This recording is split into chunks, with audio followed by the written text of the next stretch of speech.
Buen día, mi nombre es Auriana Aguilera y mi grupo está conformado por Yemile Cardoso, Anthony Camacho, Manuel Figueiredo y Grace Fonseca. A continuación les hablaremos sobre el intestino, ubicando sus porciones y la histología y función de estas. El intestino delgado es la parte más intensa e importante del sistema digestivo. Su longitud promedio es de 6 a 7 centímetros de largo y su anchura no sobrepasa los 2,5 centímetros. Se divide en tres porciones anatómicas, las cuales son el duodeno, el yeyuno y el ilion, y sus paredes están conformadas por su mucosa muscular y serosa. La mucosa está compuesta por un epitelio de revestimiento y un tejido conjuntivo subyacente denominado lámina propia y muscular de la mucosa. Está compuesto por músculo liso en un corte longitudinal. La pared intestinal de la mucosa y la submucosa se sitúa por encima de la muscular, formando pliegues llamados pliegues circulares o nódulos de Kerkle. Debido a su gran número, dichos pliegues circulares son responsables de la disminución de la velocidad del tránsito intestinal y del aumento del área de la superficie de la mucosa intestinal. La mucosa está formada por un epitelio, lámina propia, músculo lais de la mucosa o muscular de la mucosa. El epitelio de la mucosa rodea en escalas pequeñas a los pliegues circulares, pues se proyecta hacia la superficie para luego hundirse de nuevo haciendo proyecciones de forma de dedos. Las vellosidades, en este caso la médula de las vellosidades, es la lámina propia. Las vellosidades son responsables del área de la superficie de la mucosa intestinal. La superficie de las vellosidades está tapizada por una solilera de las células epiteliales de diversos tipos. Entre vellosidades y vellosidad se encuentran las glándulas tubulares simples de 320 a 450 micrones de longitud, las que penetran en la lámina propia hasta casi por hacer contacto con la muscularidad de la mucosa, llamadas criptas o glándulas de Lieberkühn. Entonces, como el epitelio de la mucosa puede dividirse en epitelio de las vellosidades y el epitelio de las criptas. El epitelio de las vellosidades. La célula principal, llamada célula de absorción, esta es una célula alta columnar con un núcleo situado basalmente redondo u ovalado y un citoplasma eosinofílico. La superficie apical posee un borde en cepillo intensamente eosinofílico que las hace fácilmente identificables. Este sobresale nítidamente con el método histoquímico de Paz. El borde en cepillo se halla compuesto de microvellosidades y glucocáliz. El epitelio de la cripta contiene las células madres de las cuatro principales epiteliales de la mucosa, las cuales son células de absorción, células calciformes, células de Paneth y células endocrinas. La diferenciación y maduración de estas células ocurre en 5 a 6 días a medida que las células viajan a la profundidad de las criptas a las puntas de las vellosidades, donde se desprenden al lumen. Las células de Paneth permanecen en las criptas. Tienen una forma piramidal con una pizza apuntando al lumen. Poseen en el citoplasma supranuclear gránulos intensamente eosinofílicos. Los núcleos son basales, redondos con núcleo promitente. Su función no está clara aún, pero como contiene lisomas e inmunoglobulinas, además posee capacidad fagocítica, se cree que su función es la regulación de la flora microbiana intestinal. La lámina propia. Como podemos ver aquí, esta es la lámina propia. La zona central de la vellosidad está compuesta de lámina propia. En este sitio está formado por tejido conectivo laxo, con muchos de los atributos del tejido linfático. Su principal elemento de sostén está constituido por una red de fibras reticulares que se extiende por todo su interior y a los lados y al extremo de la vellosidad. Se fusiona con la membrana basal por debajo del epitelio superficial. El epitelio de las vellosidades y de las criptas se encuentra separado de la lámina propia de la membrana basal. La membrana basal está continua y está compuesta por colágeno y matriz amorfa, con una lámina reticular de fibras colágenas. La lámina propia está conformada por paquetes entrelazados y otras fibras como fibroblastos, células plasmáticas, células musculares lisas, fibras colágenas y elásticas con una matriz fundamental amorfa. 5 células inmunocompetentes o inflamatorias que se encuentran acá y son células plasmáticas, linfocitos, eosinófilos, histocitos y células cebadas. La muscular lais de la mucosa o muscular de la mucosa, que se encuentra aquí, es una banda continua de tejido muscular y liso de la fibra elástica. El tejido muscular está compuesto de una banda circular interna y una banda longitudinal externa. Pequeñas bandas de estas se extienden por toda la lámina propia hasta las vellosidades. Su armazón está compuesto por fibra colágena y elástica. Las células que se hallan en este nivel son histocitos, linfocitos, células plasmáticas, células cebadas, además del tejido mucoso. La submucosa, como podemos ver aquí, esta es la submucosa. La submucosa es una vía por la que se atraviesa capilares y vasos de mayor calibre sanguíneo y linfático. Esto drena y da alimento a la mucosa y a la muscular externa. Está compuesto por un tejido conjuntivo denso y sitios localizados que contienen acumulación de linfocitos. Una característica obvia de la submucosa es el duodeno en la presencia de la glándula submucosa, también denominada glándula de Brunner. Las glándulas submucosas tubulares ramificadas del duodeno poseen células secretoras con características tanto de células productoras de zimógeno como de células productoras de moco. La muscular externa, la cual podemos ver que es esta, está compuesta por una capa interna de células musculares lisas dispuestas en forma circular y una capa externa de células musculares lisas dispuestas en forma longitudinal. En el intestino delgado se producen dos clases de contracción muscular. La contracción local desplaza el contenido intestinal en forma tanto proximal como distal y recibe el nombre de contracciones de segmentación. Estas contracciones son causadas por toda la capa muscular circular. Sirven para movilizar el quimo en forma local a la mezcla con los jugos digestivos y hacer que entre en contacto con la mucosa para la absorción. La peristalsis es la segunda clase de contracción. Comprende la acción coordinada de las capas musculares circular y longitudinal. Esta desplaza el contenido intestinal de forma distal. Los vasos sanguíneos, linfáticos y nerviosos atraviesan la muscular externa. La cantidad de tejido fibroso a este nivel es muy escaso y sí es pronunciado. El plexo mitérico de Auchtermuth reside acá, junto entre las dos bandas de la muscular externa. Este es muy similar al plexo submucoso, con la diferencia que posee más ganglios, neuronas y se trata de un plexo más compacto de lo que hace más fácilmente visible.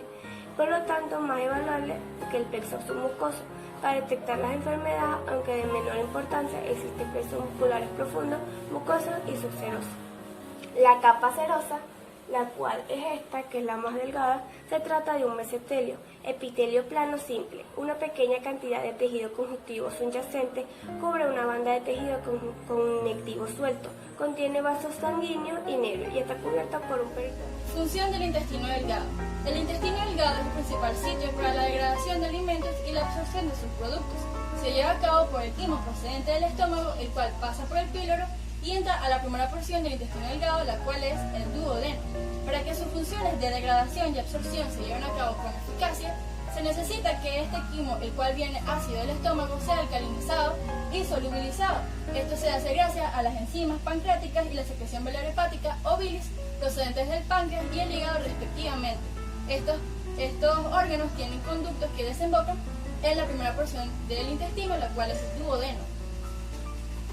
En su histología tenemos a las vellosidades intestinales que recubren toda la superficie del intestino delgado, dándole un aspecto aterciopelado. Están compuestas por tejido conjuntivo lácteo, rodeadas por epitelio cilíndrico simple y son una extensión de la lámina propia. La lámina propia contiene abundante tejido linfático, especialmente en el límite, la cual es la última porción del intestino delgado. Se pueden apreciar motas blanquecinas, que son conglomeraciones de nódulos linfáticos denominados placas de Peyer. La lámina propia contiene fibroblastos, células musculares lisas, linfocitos, plasmocitos, eosinófilos, macrófagos y capilares sanguíneos fenestrados. Las glándulas intestinales, también denominadas criptas de Lippi, son simples tubulares. Se extienden desde la muscular de la mucosa al espesor de la lámina propia y desembocan en la luz del intestino delgado a la altura de las vellosidades. Están rodeadas por epitelio cilíndrico continuo con el de las vellosidades. También tenemos a la muscular de la mucosa, la cual está compuesta por dos capas de músculo liso, uno interno, que es el circular, y uno externo, el cual es el longitudinal. Estas capas de músculo liso llevan a cabo el proceso de peristalsis, que es el que conduce al quimo a través del tracto digestivo. El epitelio de la mucosa intestinal está compuesto por al menos 5 tipos de células. Entre ellas tenemos a los eritrocitos, las células caliciformes, las células de Paneth, las células enteroendocrinas y las células M. Los eritrocitos son células altas cilíndricas que contienen un núcleo basal. Se encargan de la absorción y transporte de sustancias desde la luz del intestino hacia los vasos sanguíneos o linfáticos. También se encargan de la secreción de enzimas necesarias para la degradación de alimentos y la secreción de agua y electrolitos para el mantenimiento de un estado líquido esencial para la absorción y degradación de los alimentos del quimo. Las células caliciformes son glándulas unicelulares encargadas de la secreción y producción de la mucina. Su región apical está más dilatada que la región basal, dándole un aspecto similar a un cáliz, por eso su nombre de células caliciformes. Esto se debe a que en su región apical se conglomeran los gránulos de mucinógenos que producen la mucina. Y en su región basal podemos encontrar retículo endoplasmático rugoso, ribosomas libres y un núcleo. Las células de Paneth se encargan de la inmunidad de la mucosa a través de la secreción de sustancias antimicrobianas. Poseen un citoplasma basal y un aparato de Golgi supranuclear. También poseen en su región apical numerosos gránulos encargados de la secreción de enzimas capaces de degradar las paredes celulares de ciertos tipos de bacterias. Y también posee enzimas mediadoras de los linfocitos T. Es gracias a su acción antibacteriana y su capacidad para fagocitar ciertos tipos de microbios, bacterias y protozos, lo que le otorga a las células de Paneth el mantenimiento de la flora bacteriana normal del intestino delgado.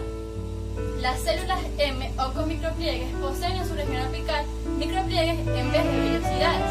Contienen recesos profundos en los cuales albergan linfocitos T y B, macrófagos y evaginaciones de las células dendríticas que se acercan a la luz del intestino.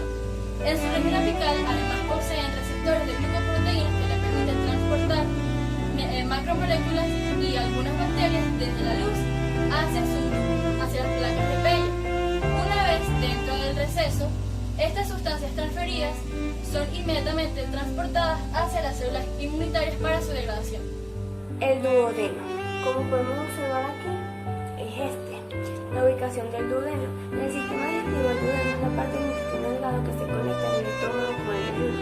La mayoría del duodeno está fijado por un peritoneo estructura de la pared posterior del abdomen, ubicándose por detrás del peritoneo, que es una membrana que recubre el abdomen y sus órganos. Se considera parcialmente retroperineal, siendo la única porción del intestino delgado que se encuentra fija y está formado totalmente por un músculo liso. El duodeno se inicia en el píloro, en el lado derecho y termina en la flexura, que es la unión del duodenal. En el lado izquierdo, esta unión tiene lugar aproximadamente a nivel de la vértebra L12, de 2 a 3 centímetros a la izquierda de la línea media, y adopta la forma de un ángulo agudo. Se distribuye en forma de C, como podemos ver aquí. Se distribuye en 4 porciones o partes que rodean la cabeza y el cuerpo del páncreas, y estas son: la primera porción se dispone de forma horizontal a continuación del estómago, dirigiéndose hacia la izquierda. La segunda porción tiene un trayecto descendente. Esta parte es de gran importancia, ya que en este nivel se encuentran los orificios por donde drena la bilis proveniente de la vesícula biliar, a través del conducto del coledoco y los jugos pancreáticos que se originan en el páncreas y son conducidos al duodeno por los conductos de Wilson. La tercera porción se ubica de forma horizontal, dirigiéndose hacia la izquierda, pasando por delante de la vena cava y la arteria aorta. La cuarta porción es un corto trayecto ascendente que continúa con la siguiente parte del intestino delgado, que es el yeyuno. La función del duodeno. Esta estructura es una zona de transición entre el estómago y la porción del intestino delgado. Tiene una serie de pliegues con su capa interna o mucosa que dan origen a las velocidades que tienen como función llevar a cabo la absorción de nutrientes provenientes de los alimentos durante la digestión. En ella el contenido gástrico se mezcla con jugos alcalinos producidos a nivel de su mucosa, así como los jugos biliares y pancreáticos para que pueda realizar la digestión de las grasas y los carbohidratos. Las características histológicas y las células del duodeno. Los pliegues circulares o válvulas de Keckley son pliegues transversales de la submucosa y la mucosa que forman elevaciones semicirculares a helicoidales, algunas tan grandes como de 8 milímetros de alto y de 5 centímetros de largo. El duodeno se caracteriza por tener una túnica mucosa con vellosidades intestinales que albergan glándulas mucosas, que son las glándulas del mundo. Estas solo se hallan en el duodeno. La porción secretora tiene efecto acasinoso característico de las glándulas mucosas y está situada principalmente en la submucosa. Su conducto atraviesa la muscular de la mucosa y vacía su secreción mucosa en las cristas del íleco. Estas glándulas producen un moco alcalino que ayuda a neutralizar el químico ácido proveniente del estómago. Entre las vellosidades se encuentran las cristas glandulares o del íleco. Son modificadores de la plasmolela apical de las células epiteliales que recubren las vellosidades. La lámina propia está compuesta por mucho tejido conectivo laxo con células de muchos tipos como linfocitos, células plasmáticas y macrófagos. Albergan un epitelio glandular cilíndrico de células epiteliales absortivas y células caliciformes en una menor cantidad. El yeyuno. El yeyuno se ubica en la cavidad abdominal, específicamente en la porción medial del intestino delgado, entre el duodeno y el ilion. Su función es absorber las sustancias provenientes del quimo alimenticio. Esto se hace gracias a las microvellosidades de las vellosidades, las cuales le permiten a una pequeña porción del intestino delgado absorber una gran cantidad de nutrientes que van al torrente sanguíneo. Este transporte puede ser pasivo, el cual es el de la fructosa, o activo, que está entre los aminoácidos, péptidos, vitaminas y la mayoría de las glucosas que van al torrente sanguíneo. En su histología tenemos que el duodeno se diferencia macroscópicamente de sus vecinos por la presencia de pliegues circulares. Las vellosidades del yeyuno son delgadas y digitiformes. Se diferencian bastante del ilion, ya que en el ilion las vellosidades son más o menos irregulares. Las vellosidades son de epitelio glandular y de revestimiento. Están sostenidas por la lámina propia, la cual está compuesta por tejido conjuntivo laxo. El epitelio tiene células cilíndricas con microvellosidades en sus porciones apicales y células caliciformes intercaladas. Entre vellosidad y vellosidad podemos encontrar a las glándulas intestinales o criptas de Liverpool. Y la lámina posee linfocitos y células plasmáticas en baja cantidad. También tenemos que entre la mucosa y la submucosa se encuentra una delgada capa de haces de músculo liso, que es la muscular de la mucosa, la cual le confiere refuerzo a la mucosa. A continuación yo les voy a hablar sobre el ilion. El ilion es la última parte del intestino delgado que se comunica con el ciego, una pequeña porción del intestino grueso. Esta tiene su ubicación en la parte inferior de la región abdominal sostenida por el mesenterio. Esta tiene una longitud en la edad adulta de 3 metros aproximadamente, extendiéndose hacia la válvula ileocecal. En los fetos, esta está conectada al ombligo, conectándose a su vez al conducto vitelino. Un 2% de la población mundial, después de las primeras semanas de nacimiento, no se llega a cerrar, por lo cual llegan a presentar una patología desarrollada y denominada como divertículo de Meckel. El ilion tiene o recibe suministro sanguíneo a través de las arterias mesentérica superior y las ramas arteriales. La válvula ileocecal presenta abundante tejido adiposo a nivel de la submucosa. Abundante tejido adiposo puede crear una masa de estilo benigno llamado lipohiperplasia de la región ileocecal.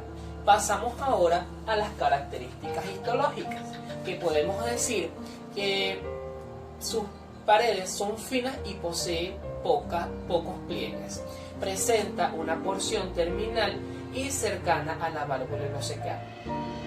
Junto a la válvula ileocecal presenta abundantes placas de Peyer. Sus vellosidades son más cortas y tiene una configuración digitiforme pronunciada. Además de esto, posee a nivel de la submucosa abundante tejido adiposo y los números de las células calciformes son mucho mayores. Ahora bien, estamos en las funciones del ilion. El ilion tiene como principal acción la absorción de líquidos, especialmente agua y electrolitos, aunque también se le atribuye la absorción de vitamina B12. También como función es absorber los nutrientes del quimo, acción realizada por las vellosidades ubicadas en la pared anterior. Desglosar los hidratos de carbono en los azúcares simples y los lípidos en el glicerol es una de sus funciones, producidas por las enzimas en el revestimiento del ilion. El ilion terminal es la última porción anatómica del intestino delgado.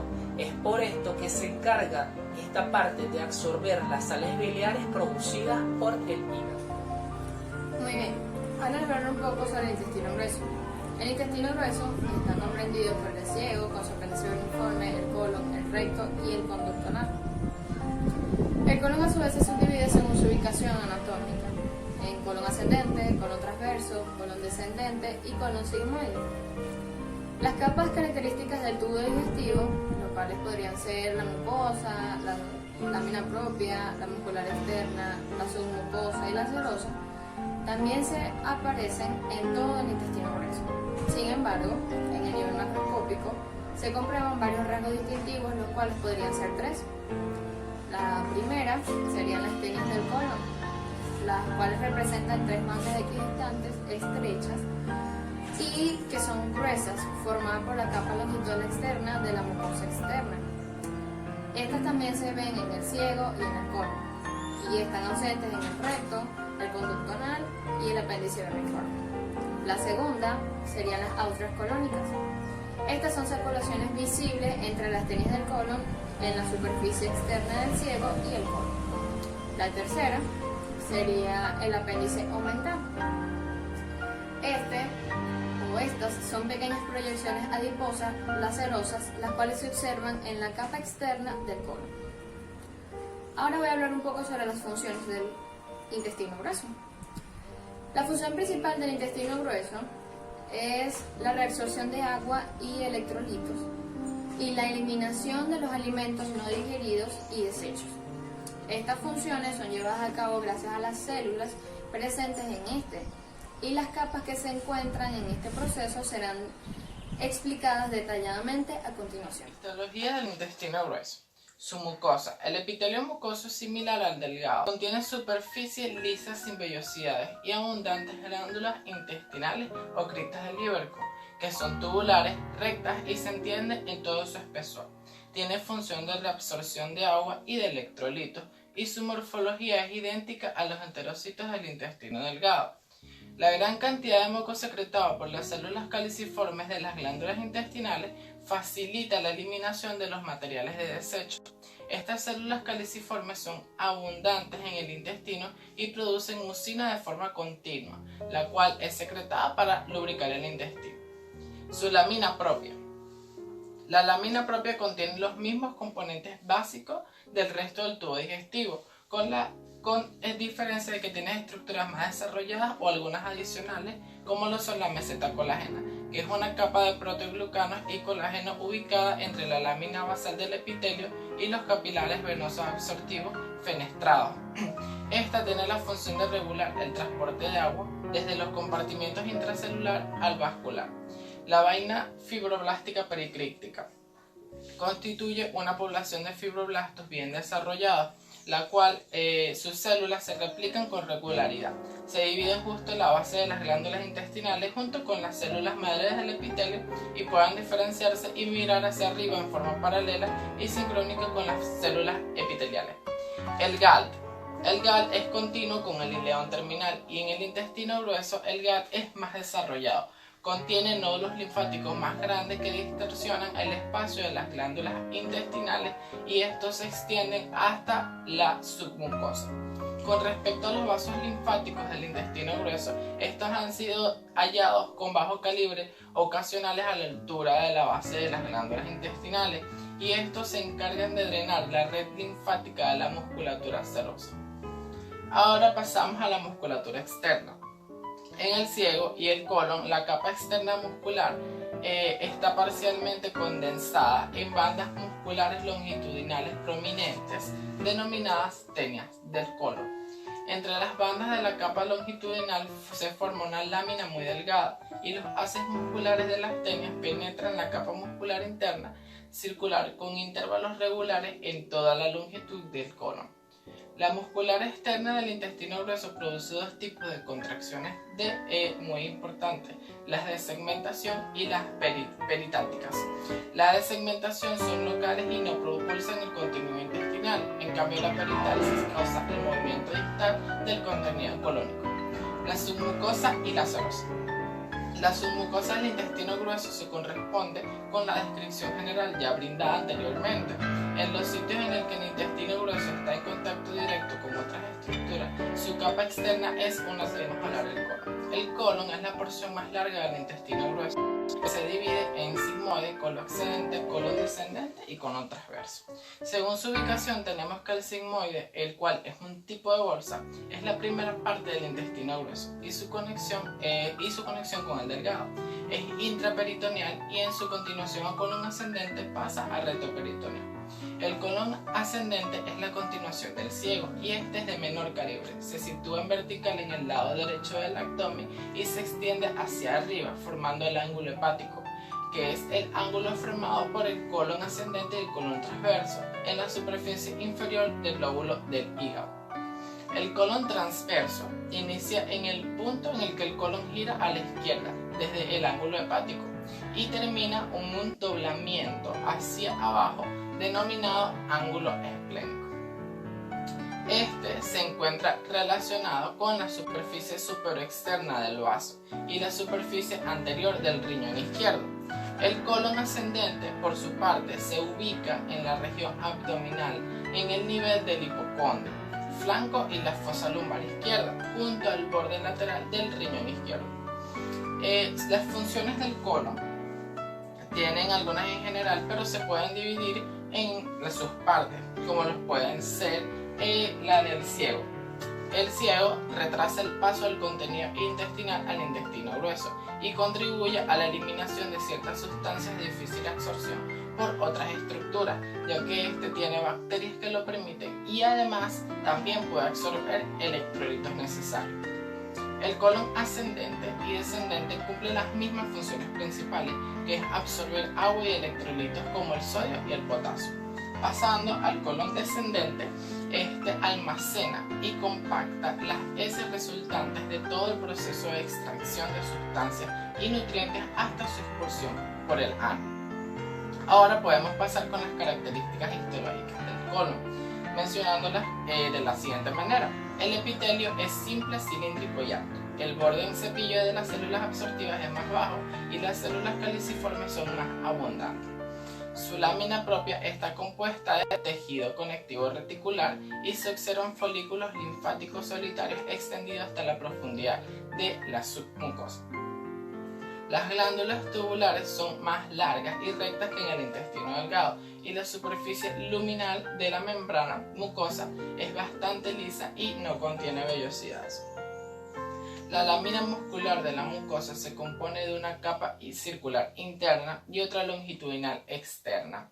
A su vez, la submucosa se compone en tejido conectivo reticular laxo, que puede contener cantidades considerables de tejido adiposo.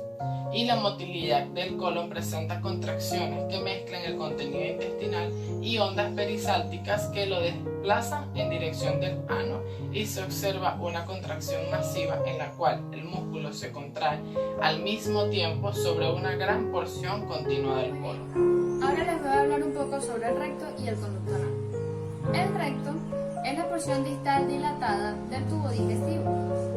Es aquí donde las heces son retenidas hasta el momento de su expulsión, situado inmediatamente después del colon sigmoide. Su parte superior se distingue del resto del intestino grueso por la presencia de pliegues denominados pliegues rectales transversos. La mucosa del recto es similar a la del resto del colon distal y posee glándulas intestinales, tubulares, rectales con muchas células caliciformes. La porción más distal del tubo digestivo es el conducto anal. Este tiene una longitud media de 4 centímetros y se extiende desde la cara superior del diafragma pélvico hasta el orificio anal. La porción superior del conducto anal presenta pliegues longitudinales denominados columnas anales. Las depresiones que hay en dicha columna reciben el nombre de senos anales. El conducto anal está dividido en 3 zonas de acuerdo con las características de revestimiento epitelial. La primera sería la zona colorectal, que se encuentra en la tercera parte superior del conducto anal, que contiene epitelios cilíndricos simples con características idénticas a las del epitelio del recto. La segunda sería la zona de transición anal, que ocupa la tercera parte del medio del conducto anal, constituido por una transición entre el epitelio cilíndrico simple de la mucosa rectal y el epitelio estratificado plano de la piel del perineo. La transición anal posee un epitelio cilíndrico estratificado interpuesto entre el epitelio cilíndrico simple y el epitelio estratificado plano, que se extiende hacia la zona cutánea del conducto anal. La tercera y última zona sería la escamosa. Esta se encuentra en la tercera parte inferior del conducto anal. Esta zona está revestida por un epitelio estratificado plano escamoso, que es continuo con la piel del perineo.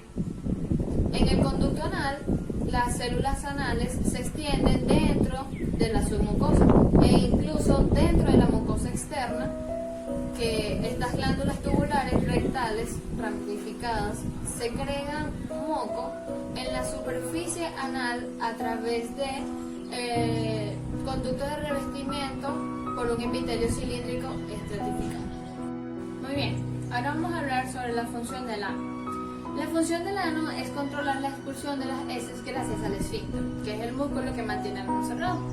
Las materias no deseadas semisólidas producidas durante el momento de la digestión, después de que todos los nutrientes y el agua se hayan extraído de los alimentos. Toda esta porción se llama defecación. Ahora vamos a hablar un poco sobre las características histológicas del ano. Sus cristas de Liverpool son cortas y escamosas y no hay en la mitad distal del conducto. Otra sería que la mucosa pone pliegues longitudinales llamados columnas anales o columnas rectales de Morgan. Unidas forman excedencias de manera de sacos, llamados válvulas anales, con senos anales intercalados. Otra sería que las válvulas anales ayudan al ano a dar sostén de las columnas de excremento. Otra sería que el epitelio de la mucosa anal es cuboide, simple, proveniente del recto hasta la línea pictinia, a nivel de la válvula anal. Escamoso estratificado no queratinizado, desde la línea pictinia hasta el orificio anal interno. Y escamoso estratificado queratinizado, o sea, epidermis, a nivel del ano. Otra sería que la lámina propia que está constituida por tejido conectivo fibroelástico alberga glándulas anales a nivel de la unión rectoanal y glándulas circunanales a nivel de la zona de excremento distal del conducto anal. Otra sería que en el ano hay folículos filosos y glándulas sebáceas. Y por último, que la capa muscular de la mucosa está compuesta por una capa circular interna y otra longitudinal externa de músculo liso. Y esto ha sido todo. Esperamos que este video haya sido de su agrado y les sea útil para el estudio. Hasta la próxima.